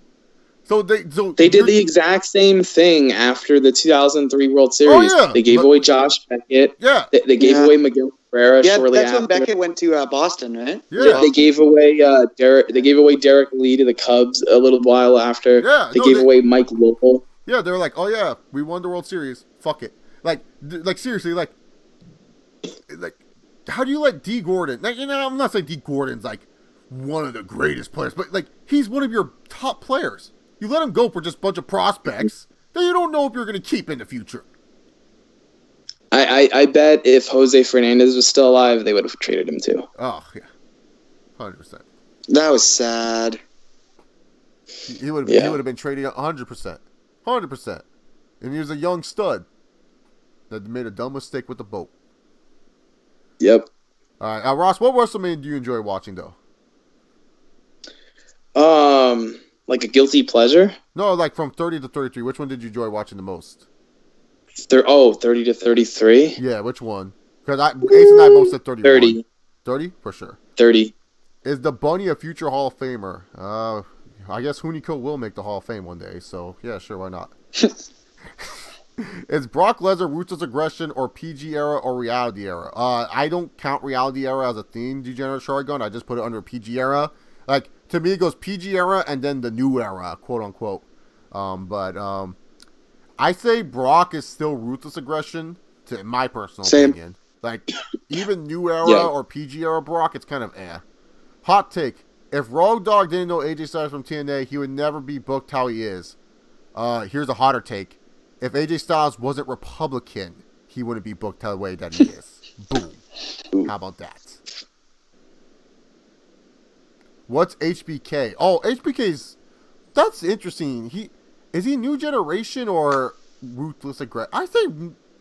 I say new generation. I think of HBK as new generation. Yeah, I kind of say new generation too. But that's a... Because now that's a tough one too. I want to say new generation. I really do. But there's a lot of good ruthless aggression era stuff in there for him. There is. That's good, CPZ, that you heard Finn Balor say Yahoo on Raw. He does say it during his matches. That's why I say it. And it's Yahoo. The way that it's either Yahoo or Yahoo. It's ridiculous how he says it, man. It's just so I hate this guy so much. Who are 2 guys who are good wrestlers but never mesh well together in the ring? Seth Rollins and Finn Balor, AJ Styles, Kevin Owens, and AJ Styles. They don't have good matches. Yeah, they never clicked. They never seemed to. Punk and Morrison, if you want to say Morrison's a good wrestler. Orton, I thought they matched okay. Orton, I know Orton's had some matches that were kind of disappointing. Orton and Sheamus, I don't know what it is. Those two they never click. really. They don't have any chemistry. Like, and they wrestled so much. Orton and Sheamus, like, and they're both really good wrestlers. I would also say there's a lot of good ones like that. I would say also too. I'm drawing a blank on the name of like wrestlers that don't click. It's like on the tip of my tongue, but I can't really say it. Like, I can't really, like, you know what I'm trying to say. Oh, Chris Jericho and Edge. I think Jericho and Edge never really had good chemistry. Like, I'd agree with that. Yeah, that's what I was trying, because like it was Edge, and then I was trying to think of like who I was gonna say, and I was like, I think it's Jericho, but yeah, Jericho and Edge, like, I don't think they really clicked. Like, they never really had good chemistry. And don't get me wrong, the Cena Triple H matches were always like hype, but not necessarily the best matches. I think Cena and Triple H have good chemistry. Actually, I think they're fine with their chemistry. I can sit through them and not feel like it's awkward.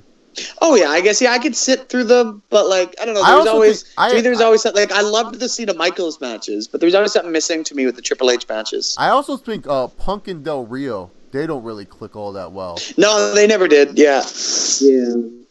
And then also you can say Punk and Rock didn't click well, which is kind of weird. You would think those two would click really well. Those were, I don't know. Those were kind of decent to me. Yeah, but like you would think they would have done a lot better. Like who else? What other weird wrestlers never really clicked like as well as they should have? Honestly, Jericho and Triple H. No, they clicked well. I like Jericho and Triple H matches. They were just put in a lot of shitty spots. Did Undertaker and well, I was gonna say Taker and Reigns, but like they only really have one match to go off though. And I think that would have been a good match if Taker was 5 years younger at least. Yeah, like if you took Ruthless or not, maybe like PG era Taker before he retired from full time, and like Reigns like now, I think they could have like tore the house down. Yep. What's the best big man versus big man match?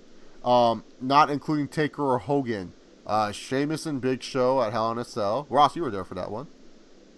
Yep. Yeah, that was a good one. That's a pretty good match. I would say, what other big man matches are pretty good? Like, I know Sheamus and Big Show was pretty fucking. I told people that was going to be a good match. I have always enjoyed whenever, like in more recent memory, whenever Braun and Roman hook up. Oh yeah, Reigns and Care Bear have good matches. Yeah. Oh, Kadeem Simon put Undertaker and CM Punk as two guys that never clicked. Yeah, they never had good matches. Oh, yeah, no, they never found chemistry. Like, minus their 29 match, but, like, even then, that match wasn't as great as you thought, you know? I think that gets overrated. I think that match gets overrated a lot. Like, it was good. 29 is just kind of like an average Mania, that's why. Yeah, maybe that's why it gets overlooked in my mind, but to me, like, that's not one of the matches I go back and watch, like, when I'm hyping up for Mania, you know? Like 29 to me is weird because at the time, there were some good matches on that show, but I don't really want to watch that show ever again. No. I think I've seen 29 twice in my life, and then like I've never gone like last year when I was going back and I was watching the Manias, that was like probably my almost third viewing of 29, and then I just kind of stopped watching, and then I never turned it back on. Like I was just like, I know what happens. Like, what's one of the most forgettable matches? And I know I say it's forgettable, but I just remembered it. You know what the opening match of WrestleMania 29 was? That Shield versus Sheamus, Big Show, and Randy Orton match. That's one of the most forgettable matches ever. Yeah, man. Actually, going back to the chemistry for a second, Chase, you know who had surprisingly good chemistry? Who? John Cena and Jesus. Oh. Yeah. Fucking ass. Once a podcast. At least once every podcast. Once every podcast, we have to mention the greatest street fight of all time.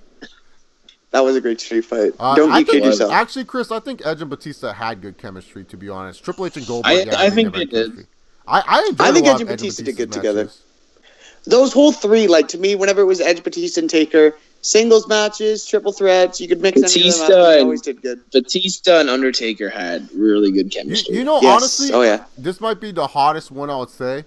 I would say Jeff Hardy and Triple H never had good chemistry. Ooh, like I never enjoyed minus the triple threat match. I never enjoyed a one-on-one match between Jeff Hardy and Triple H.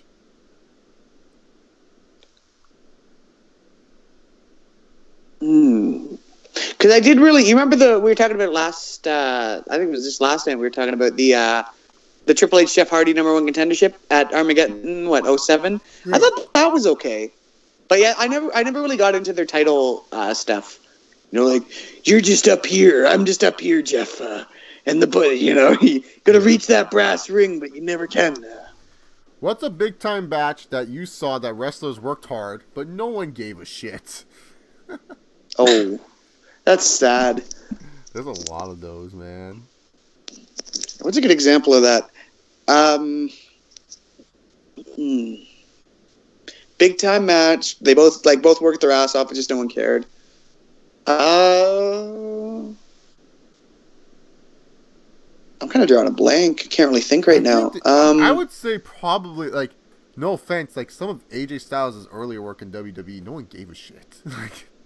Yeah, I guess with Jericho and him, I'd make that argument, sort of. Yeah. Because everyone was just kind of waiting for, okay, well, obviously AJ's going to win this feud and move on. And I think what happens a lot with Jericho nowadays, too, is because everyone expects Jericho to just put everyone over, that they're like, oh, okay, so he'll move on from Jericho. And so they were kind of looking at, like, forward game and, like, what's going to happen after this. And honestly, I can't remember a time where, like, wrestlers were working hard and no one gave a shit in WWE. And maybe the cruiserweights. Like, I see these fuckers work hard and Raw crowds just don't give a fuck what they do. Oh, yeah. I was going to say that, too, yeah. And then some women's matches. So, yeah. That's a tough one, though, because, like, not a lot of examples pop out in my head right away. Yeah, so. CPZ wants a Connor impression. What is up, guys? This is OK Fit. Oh, you meant Conor McGregor. Shout out to OK. Well, CPZ, here I am with my fucking impression. Motherfucker, you calling the dawn out of MMA and you want me to fucking do an impression? Dude, there's nothing that you can fucking do. I'm gonna fucking dominate Floyd. 5 rounds easy. It's gonna be easy. He can't even fucking read! He can't even fucking read! On the count of 3, you say with me, 1, 2, 3. Fuck the Mayweathers! Fuck the Mayweathers! Who the fuck is this guy? Get the fuck off me, you piece of shit. Get the fuck out of here. Here I am actually doing an impression. Ace is just talking deeper in his voice. that's the impression. I can't do an Irish accent. Well, that's what your problem is, you fucking bum. You don't know how to fucking at least try to attempt to do the Irish accent. If you ain't gonna attempt the Irish accent, why the fuck are you fiddly dee, fiddly dee. How's my Connor? But Ace, how is my Connor? How is my Connor? What do you think of my Connor? My thoughts on the whole thing. I was no, I'm talking about my impression. Oh, your impression. Sorry, I thought you meant in general. It's not bad. Yeah. It's pretty solid. Thank you. Better than mine for sure. Everyone likes to say they know how to fucking beat me in that cage, but then they get hit by this left hand and they all go to fucking sleep. I've been working on it. So, there's your Connor impression. But go check out OK Fabe. I do not think Reigns and Ambrose had good chemistry when they fought one another. I don't think Ambrose has good chemistry with anyone. Yeah, I can't really think of Ambrose and Wyatt have, like, the worst chemistry on the face of the earth. Bray Wyatt, he's a weird one. He has good chemistry with certain people, but then he just sucks with other people, man. He had great chemistry with Bryan. And Reigns. I thought Reigns and Wyatt have great chemistry. Like, they know how to work well with each other. Yeah, man, honestly, other than the Rollins feud, I can't really think of a great Dean Ambrose match. He doesn't have any. He literally, like maybe AJ. Maybe AJ's like his last really quote unquote. And I wasn't even big on those matches. I would honestly, but I'm like, just saying maybe. Yeah. The Ambrose Styles TLC match is really good. I like actually. Yeah, that's true. That was a good match. I forgot about TLC. I was thinking more Backlash. I like their Backlash match more, in my personal opinion. Really, I didn't like that one too much. Oh, I liked it. Nutshot and all. Fucking Dean Ambrose lost. Ring work or storytelling? What do you guys prefer? I prefer storytelling. If you can tell a good story. I prefer storytelling. Honestly, that's great storytelling and shit wrestling any day. Honestly, like, it sounds, counterproductive to everything they're about nowadays, but I miss a good story, because now it's literally like every storyline is just, this guy, has fought forever to be a wrestler. This guy has also fought forever to be a wrestler. And this is the championship that both want. I saw this, it was like a tweet or a meme or something on one of the Facebook sites, and it said like storylines then versus now. And it was like, Kane has come back from the depths of hell to get revenge on his brother, for burning their family home down. And then nowadays it's like, this is Brandon Cartwright. He's got a PhD and loves to have fun. Yeah, no. See, I'll take Stone Cold Steve Austin and Bret Hart from WrestleMania 13 over like Shinsuke Nakamura and Sami Zayn from TakeOver. By far. Yeah. No, here's the thing. Like, people like to say, oh, but blah. Like, I like my good in-ring worker wrestlers. Don't get me wrong. But sometimes it's good to have an in-ring work match that can tell a story. Like I know a lot of people don't understand New Japan. To me, though, when the match tells a story, exactly. The match is going to tell a story. But the thing is, I know a lot of people think New Japan doesn't tell stories, but Okada does a good job telling stories with some of his feuds. It just depends on who he's feuding with. Like don't get me wrong. Most of Okada's matches are just a bunch of indie garbage. But when it comes down to it, he still does a good job in ring-wise to make it somewhat entertaining, but he knows how to tell a story when he's with the right performer. Like Gargano and Almas, for example. That's a great match. It tells a great story in-ring and everything like that. So, in-ring is good, but I prefer if you can tell a good story. Oh, well, Degenerate said in-ring storytelling, that is. To me, personally, I prefer WWE being able to tell a good story without having to do in-ring shit, in my personal opinion. Because if you can tell a good story without doing the in-ring stuff, that's pretty good if you ask me. Even if the match turns out I still think the match has to somewhat deliver, though. Yeah. Well, yeah, because look at TNA. Genesis 07. Perfect. 06, perfect example. Angle and Joe, the headbutt. Holy shit. Joe's bleeding. Yeah. Angle faces Joe. The match itself, let's be real here. Angle and Joe the first time. Not great. But it was still pretty solid. It was still pretty good. Oh, yeah. And Angle ended up winning, beat Joe. It was fine. And that was a good story that was told. Not really through wrestling or anything else. It was told based off the one little headbutt, a bunch of incidents. That's what I'm saying. I would rather take that. You look at the main event of WrestleMania 30, the Triple Threat. That's not technically a great wrestling in-ring masterpiece, but they tell a good story. The whole story leading up to it's really great. Yeah. Yeah. But when it can blend, that's my favorite. Even look at Velveteen Dream and Aleister Black from TakeOver Houston, right? Yeah, oh yeah. When you can blend that, it's beautiful. When it's done right, it's fucking great. Yep. Yeah, man. I feel like in-ring storytelling, you can do it, but there has to be a good reason to it. Storytelling as a whole, if you're able to sell me on a match. And even if the match isn't that great, but if you're able to sell me on a match and make me care about the match, like another recent example, Reigns and Sheamus on fucking Raw for the WWE title. Yeah. Great match. Yeah. But if you didn't know the story, you would be like, the match is all right. No.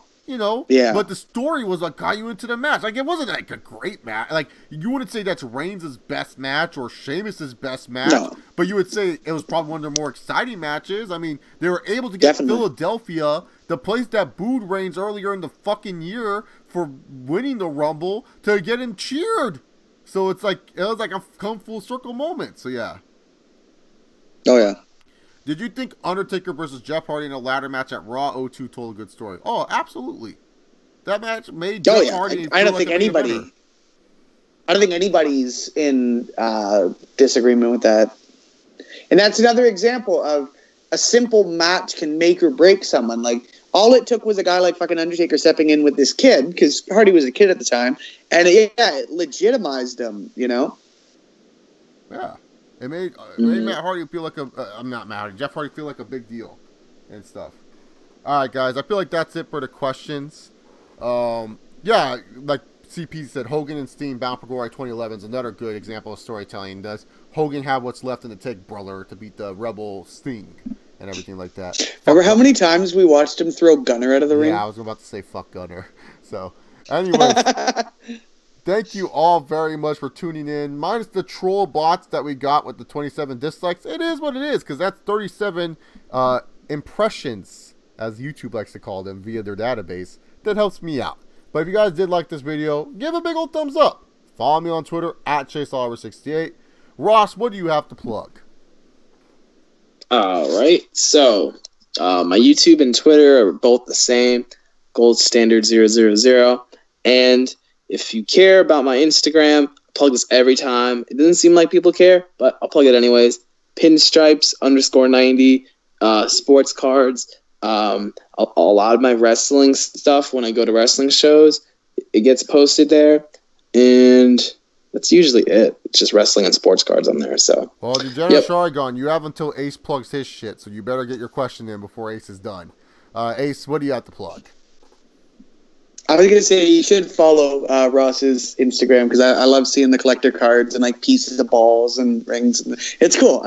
But I guess Twitter at Trelawney95, Instagram Trelawney95. I don't really do YouTube anymore, but I guess you could subscribe to Ace's Wrestling Corner. Ace, subscribe to the Gurus of Greatness, because in reality they're great. In the reality, we're great. Oh, I remember we had to say that. That was like part of the fucking thing about joining GOG. We had to say that goopy catchphrase. And the suits. That and the suits. You never wore a suit, Chase. You never... I'm still sour. That was the whole gimmick, man. You killed the gimmick. Johnny Curtis thing, remember? I did the whole Johnny Curtis milk thing. Remember that video? What? Oh, yes. Yeah. I forget that Johnny Curtis poured milk all over himself. Yeah, I know. Everyone's like, hey, you look like Johnny Curtis. You should do that. I was like, okay. I don't give a fuck. Like, I thought it was funny. It helped me out. Wasn't your first big... Sorry, we're going off topic, but your first big one was the Cody Rhodes video, right? Yeah, that didn't even get finished. And it cut out halfway through. Yeah, it cut out halfway through, and everyone loved it. They're like, yeah, great video, man. Remember we talked about, what if Cody Rhodes ever watched that video and be like, hey Chase, I noticed that you did a video that got halfway through. Do you think in some instances that So or Omega are overrated? Who? That's So or Omega? Who's So?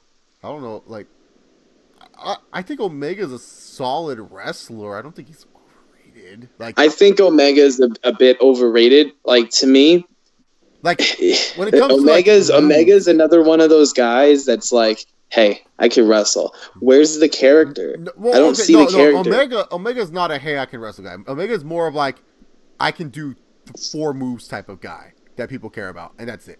I think with Omega too, in the case, like, a lot of people get behind when like, because people always want to be a part of the movement, right? So, for instance, when Cesaro like threw out Big Show, everyone wanted to get behind Cesaro right away. And, you know, obviously they didn't use him the way that New Japan's using Omega, but I think everyone's talking about, oh my God, all these crazy fucking matches Omega's had with Okada. And so now people who don't even necessarily know who he is are like, oh yeah, Omega's good. You know, I like him. And it's because people want to be, if Omega ever came to WWE, what would his character be? They wouldn't use him right. They wouldn't use him the same way. He is the Terminator of New Japan Pro Wrestling. He meant to say AJ. AJ or Omega are overrated.